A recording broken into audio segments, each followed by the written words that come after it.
Shalom, selamat pagi Bapak Ibu Saudara sekalian. Selamat kita bertemu kembali dalam acara Renungan SOS. Puji Tuhan. Mengawali renungan ini kita masuk di dalam doa terlebih dahulu. Bapa yang ada di dalam surga, Bapa yang kami sembah dalam nama Yesus. Terima kasih Bapa, oleh kemurahan-Mu kembali kami pagi yang indah mulai menikmati hari yang baru, menghirup udara yang segar. Terlebih Tuhan, pagi yang indah ini kami akan mendengarkan renungan kebenaran firman-Mu. Untuk itu kami siapkan hati kami untuk ditaburi oleh kebenaran firman-Mu, sehingga apapun yang menjadi renungan pagi yang indah ini menjadi berkat, bukan hanya sekedar menambah wawasan pengetahuan kami secara rohani, melainkan juga menjadi berkat bagi kehidupan kami. Terima kasih Bapa, terima kasih Tuhan. Di dalam nama Yesus Tuhan dan Allah kami sudah berdoa dan mengucap syukur kepada-Mu. Haleluya, amin. Puji Tuhan, Bapak Ibu Saudara sekalian, kita masih tetap di dalam merenungkan berdoa Bapa kami ya. Nah, kemarin kita sudah mulai dengan pendahuluan sudah, sekarang kita masuk ya kepada eksegesis atau menggali kebenaran poin demi poin. Kemarin kita sudah lewati poin yang pertama, yaitu Bapa kami yang di sorga ya. Kemarin kita sudah lihat Bapa kami yang di sorga. Sekarang kita akan meneruskan pada bagian yang kedua, dikuduskanlah namamu ya. Tapi alangkah baiknya saya bacalah dari awal. Demikian bunyi firman Tuhan.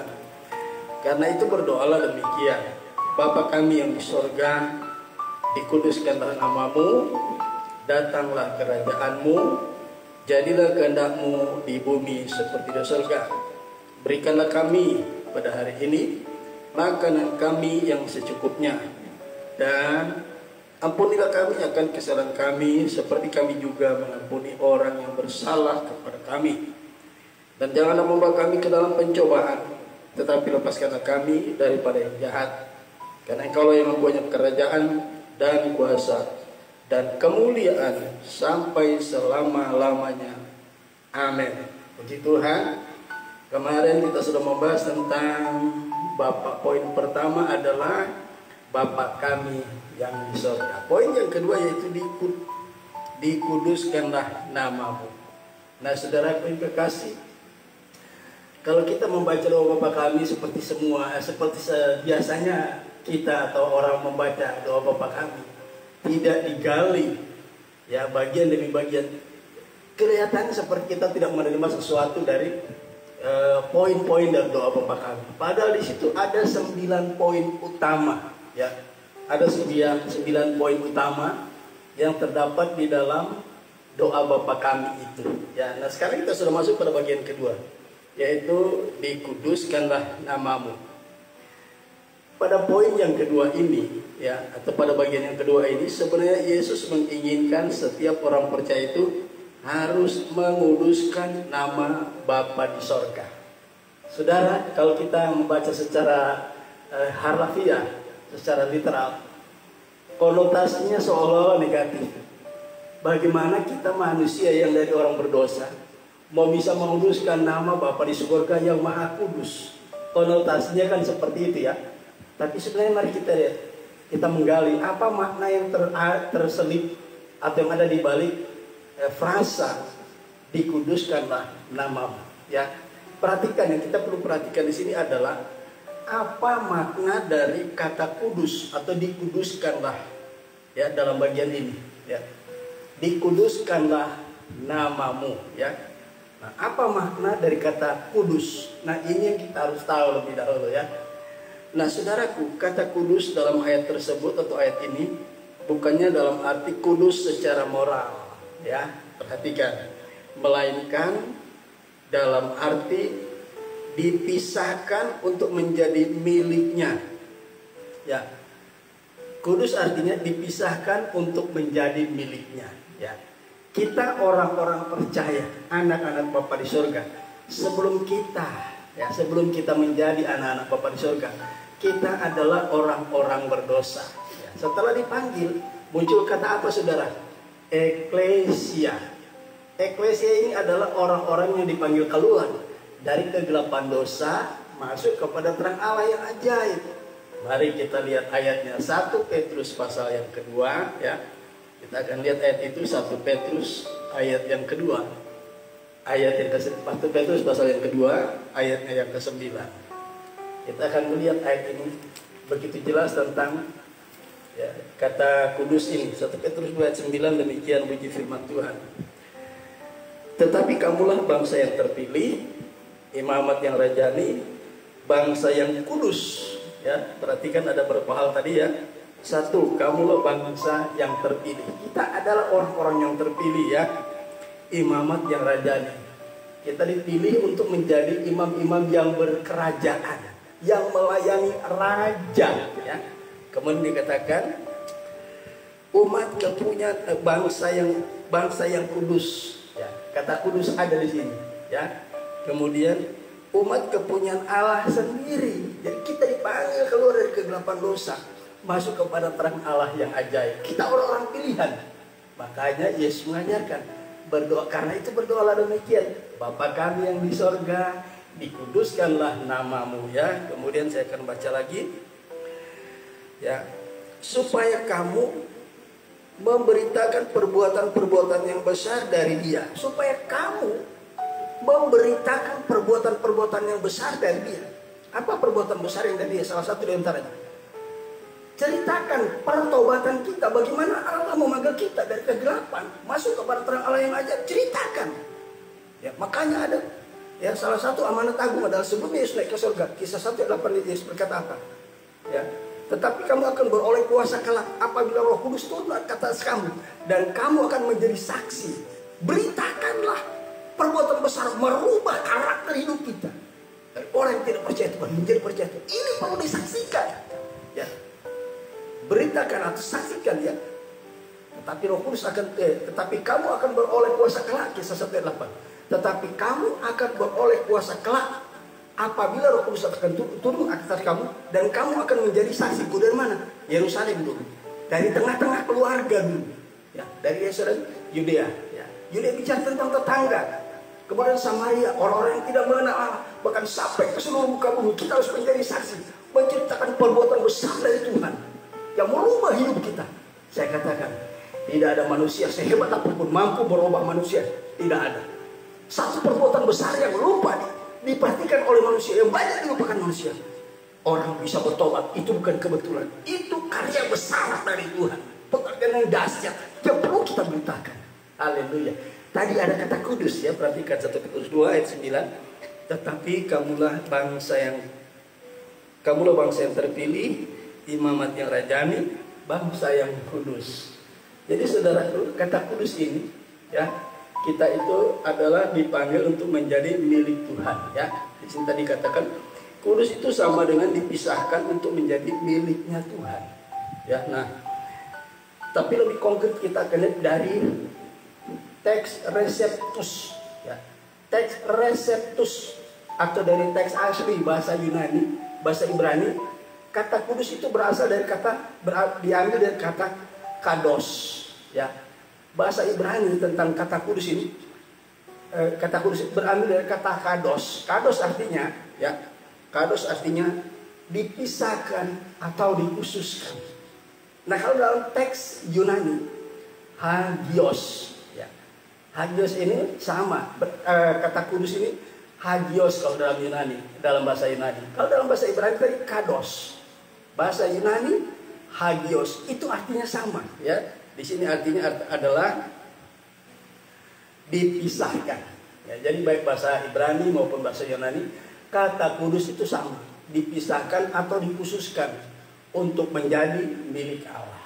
Makanya gereja kata orang kumpulan orang percaya disebut gereja berasal dari kata eklesia, dipanggil keluar untuk menjadi milik Allah, dikhususkan untuk dipakai Allah. Ya, nah, saudaraku, berdasarkan bahasa Ibrani dan bahasa Yunani berkenaan dengan menguduskan nama Bapa, itu maknanya ialah menempatkan nama Kalau nama itu berbicara merujuk di sini, nama di sini merujuk kepada pribadi ya. Bukan cuma sekedar nama tapi merujuk kepada pribadi ya. Makna dari menguduskan nama Bapa itu ialah menempatkan nama atau pribadi Bapa di surga itu di tempat yang khusus di dalam hidup kita. Di mana tempat yang khusus itu? Yaitu 1 Petrus 3 ayat 15 bagian A. Ini tempat yang khusus. Dari kata dikuduskanlah namamu, Yesus ingin kita menguduskan nama Allah di tempat yang khusus, menempatkan nama Allah, menempatkan pribadi Allah di tempat yang kudus. 1 Petrus 3:15 berbunyi demikian. Tetapi kuduskanlah Kristus di dalam hatimu sebagai Tuhan. Di mana menempatkan tempat yang khusus bagi nama Bapa di surga atau bagi pribadi Bapa ya. Yaitu di hati manusia. Sebagai apa? Sebagai Tuhan. Sebagai Tuhan. Ini yang tidak ini yang kurang dipahami oleh banyak orang Kristen. Sementara kita menyebut Bapa, tapi kita tidak tahu menempatkan di mana tempat yang khusus dalam hidup kita, yaitu di hati kita. Ya, saya baca lagi nih ayat. Tetapi kuduskanlah atau khususkanlah Kristus di dalam hatimu sebagai Tuhan. Haleluya. Jadi poin yang kedua yang Yesus inginkan, biarlah orang percaya menempatkan Bapa di sorga itu di tempat yang spesial, di tempat yang khusus, yaitu di hati kita. Ya, puji Tuhan saudaraku ya. Jadi orang percaya diminta supaya menguduskan Tuhan. Bukan berarti Tuhan itu tidak kudus lantas kita menguduskan. Makna kudus memiliki arti ya. Ya, kata kudus memiliki arti dipisahkan atau dikhususkan. Ini yang banyak orang tidak memahaminya. Haleluya. Jadi orang percaya harus memahami makna demi makna dari 9 poin yang ada di dalam doa Bapa kami. Yang kedua ini adalah dikuduskanlah namamu. Jadi kebanyakan kita selama ini ya, waktu saya baru percaya Tuhan, saudara tahu kan harus menjadi orang Kristen itu harus dibaptis ya, ikut katekisasi. Saudara tahu waktu kami para anggota-anggota katekisasi supaya untuk menjadi anggota gereja ya, itu kami mengikuti katekisasi. Kami harus mempelajari banyak hal ya, nama 12 anak Yakub, doa Bapa kami, pengakuan iman rasuli, itu kami belajar saudara hampir 1 tahun. Nanti tanggal 26 Desember kami dilantik anggota-anggota CD jemaat ya, sebelum di sini mengikuti katekisasi. Nah kami diteguhkan tanggal 26 Desember di gereja ya, katekisasi kami saudara. Jadi kalau mau tanya siapa anak-anak Yakub, itu di luar kepala 12 anak Yakub. Apa itu doa pengakuan iman rasuli, itu harus di luar kepala ya. Ayo maju ke depan atau berdiri di tempat, sebutkan doa Bapa kami. Saudara, kalau nggak hafal, repot saudara, bisa malu ya. Kita ikut CD itu katekisasi banyak orang ya. Anggota CD jemaat itu banyak orang. Nanti kami diteguhkan tanggal 26 Desember. Jadi situ kita makan perjamuan dan pendeta mentabiskan kami menjadi anggota jemaat yang sah dari ya di mana kami berdenominasi dulu, berorganisasi, terdaftar di gereja lokal. Sebenarnya kita memahami ya. Jadi kata dikuduskan ini penting sekali ya. Kan selama ini saya nggak ngerti. Bapa kami yang di surga, kuduskanlah namamu, datanglah kerjaanmu, jadilah kehendakmu, bla bla bla, sampai dan engkau yang punya kerjaan dan segala-galanya. Amin. Tapi kita nggak dapat apa-apa. Makanya saya didorong Roh Kudus menggali ini dan sampaikan. Ini untuk bukan hanya sekedar menambah wawasan pengetahuan rohani kita, tapi semakin membuat iman kita semakin teguh. Ternyata poin pertama ini ya, kita punya hubungan yang intim dengan Bapa. Makanya kita agama mana? Kalau agama Kristen bisa dikatakan agama ya, tapi sebenarnya agama Kristen itu bukan agama. Itu relationship, hubungan yang baik, hubungan yang intim dengan Tuhan. Ya, pengalaman hidup dengan Tuhan. Nah, sebagai orang percaya, di mana ada agama mengajarkan Allah mereka yang maha tinggi, katakanlah kalau mereka punya Allah ya seperti kita punya Allah yang hidup, yang benar. Terus memanggil Allah itu dengan kata Bapa. Ini satu hubungan menyandarkan Yesus ini supaya orang percaya. Anak-anak Tuhan memiliki hubungan yang intim dengan Tuhan. Memiliki hubungan yang karib dengan Tuhan. Membangun hubungan dengan Bapa di surga. Yang kedua, ya, dikuduskanlah namanya. Yesus inginkan agar supaya Bapa yang kita, Allah yang kita sebut sebagai Bapa, tempatkan dia di tempat yang khusus dalam hidup ini, yaitu di hati kita, saudaraku, yang kita harus tahu Bapa itu tempat yang paling spesial dalam hidup kita adalah hati kita. Waktu kita belum kenal Tuhan, mungkin kita dari mulut kita sering keluar apa? Ya, my heart is my king. Waduh, hatiku adalah rajaku. Weh, itu statement saya dulu, saudara. Artinya menunjukkan apa? Egoisme, egosentris. Manusianya berpusat pada dirinya sendiri. Tapi ingat, setelah kita terima Yesus, my Jesus is my king. Haleluya. Jadi bukan lagi ego kita, bukan lagi manusia kita yang adalah raja di hidup ini, tetapi Yesus yang menjadi raja dalam hidup kita. Bukan my heart is my king, tapi berubah menjadi my Jesus is my king, atau Jesus is my king. Yesus itu adalah rajaku. Haleluya. Kalau raja tempatkan di tempat yang spesial, satu kerajaan wilayah yang mungkin luas, ya.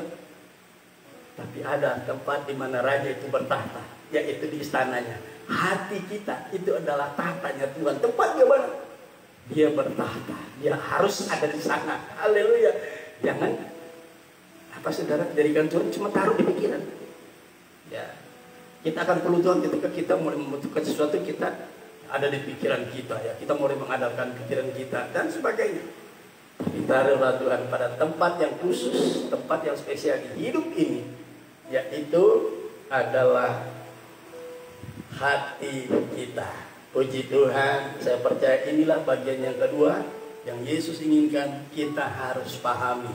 Tempatkan Bapa itu di tempat yang spesial di hati kita. Jadi kata kudus di sini bukan kudus secara moral maknanya, tapi maknanya kita dipisahkan, ya, kita diasingkan atau dikhususkan bagi Allah, ya. Jadi izinkan Tuhan berada di tempat khusus, di tempat yang sangat spesial di hidup ini, yaitu di hati kita. Ada lagu tempo dulu yang saya sekarang dinyanyikan. Into my heart, into my heart. Amin, saudaraku. Mari masuk, mari masuk, ya. Come here, Lord Jesus, ya. Kita ingin supaya Yesus masuk, tapi tanpa kita memberikan statement ini, ketika kita percaya. Galatia 4 ayat 6 berkata, ketika kita percaya, Bapa di surga menyuruh Roh Kudusnya, Roh Anaknya, ya, masuk ke dalam hati kita. Nggak perlu kita nyanyi, mari masuk, into my heart, ya, come here, ya, nggak perlu. Sebelum kita nyanyi, sudah ada di sini, saudaraku. Tapi itu cuma sekedar apa? Memotivasi orang agar sungguh-sungguh dengan Tuhan. Bagaimana Tuhan suruh di hati kita nyanyi, mari masuk. Itu kan nggak logis. Tapi maksudnya penulis lagu itu berkata, ya, itu memberikan semangat. Orang yang loyo-loyo dalam ibadah, asal-asalan, dimotivasi. Saudara, angkat tangan, kita nyanyi, mari masuk. Padahal Yesus sudah ada di hati kita, saudara, ya. Jadi bukan salah juga orang yang menulis lagu itu, bukan salah. Maksudnya itu sekedar memotivasi supaya ibadah itu konsep. Kita serius bahwa Tuhan ada di hati kita, ya. Sebelumnya ada lagu yang berkata, ada firman Tuhan yang berkata, Mazmur 20 ayat 4 mengapa? Ya, mari kita lihat Mazmur 22 ayat 4. Ini penting, saudara. Mazmur 22 ayat yang keempat. Apa statement, pernyataan daripada Daud? Ya, Mazmur 22 ayat yang keempat. Kita akan lihat ayat itu, ya. Ayat ini sungguh sangat indah, ya.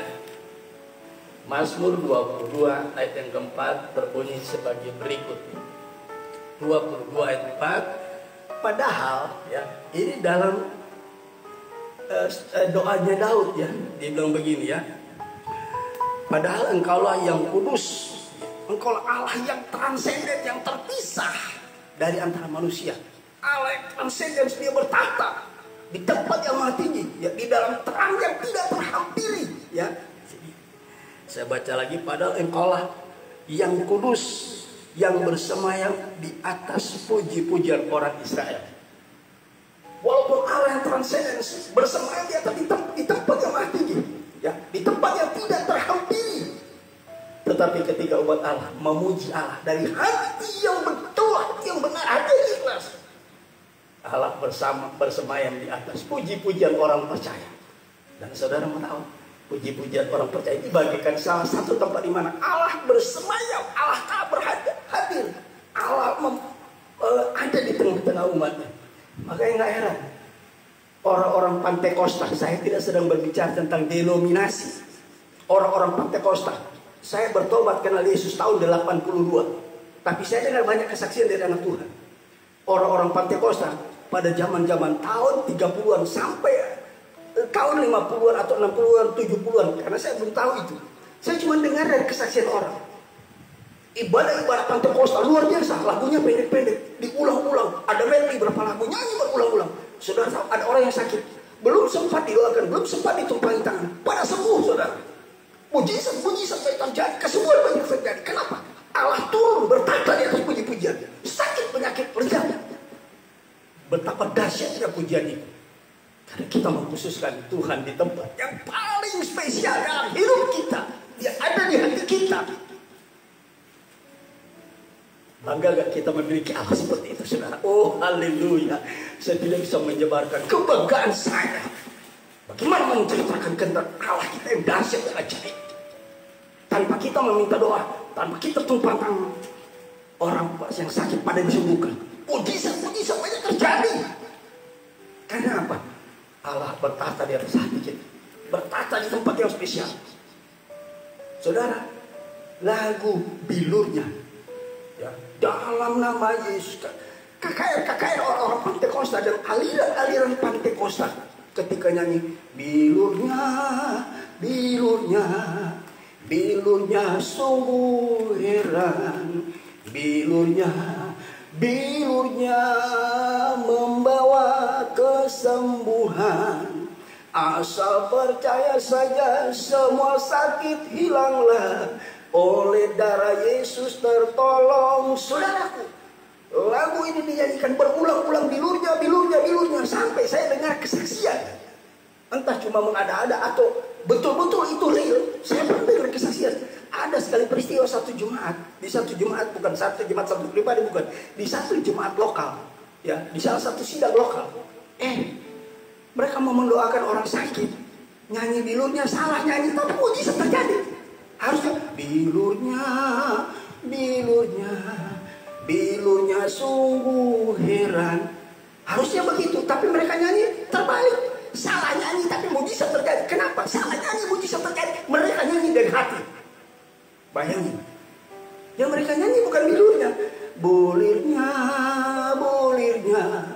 Bulirnya sungguh heran. Bulirnya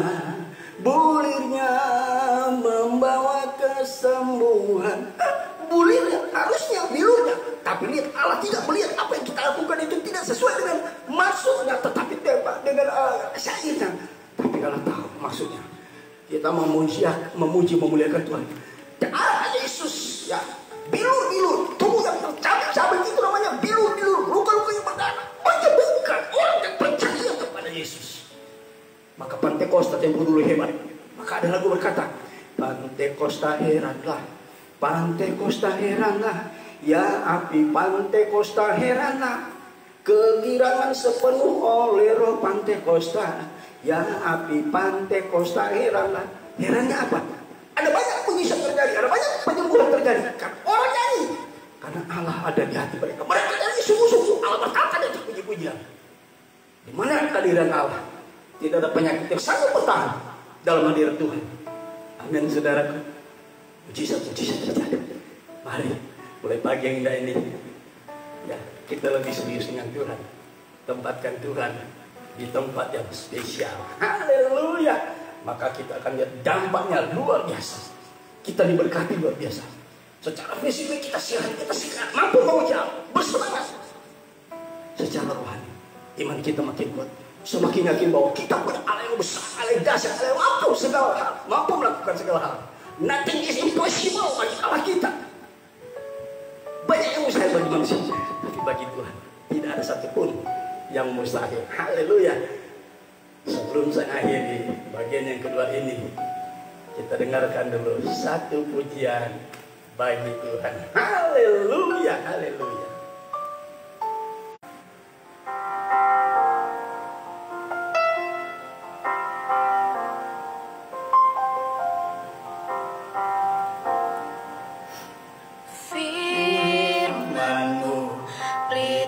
Bagi kakiku, terang bagi jalanku.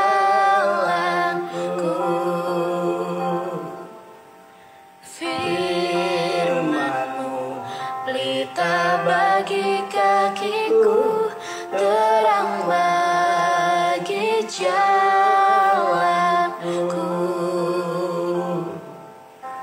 Waktu ku bimbang dan hilang jalanku, tetaplah Kau di sisiku, dan takkan ku takut asal Kau di dekatku, besertaku selamanya.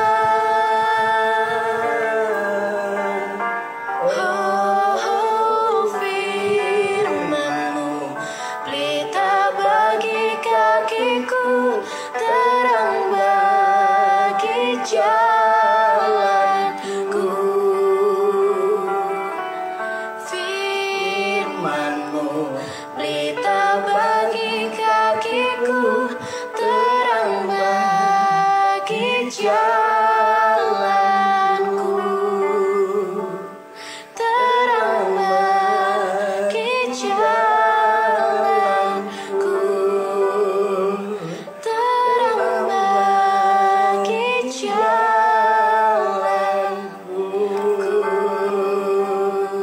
Haleluya.